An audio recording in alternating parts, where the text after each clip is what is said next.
machine, G0755 Grizzly. Here's the new lathe.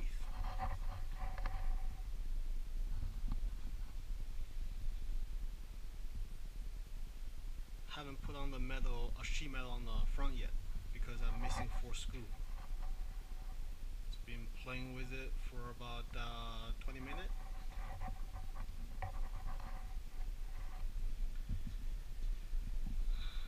Only damage during shipping was right here, this corner.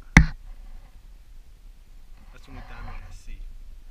But the other spot is, I don't know if it's matte or not. It's all the way on the back.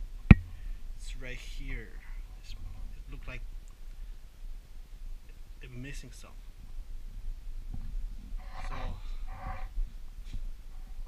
I have a few projects I want to do. First thing is I want to put some kind of leg on the bottom to level it, especially on the mill. It shakes a lot, so all we got a piece of wood right there holding it up. So I'll put some picture regarding how we put that together with only 2 people, no jack. So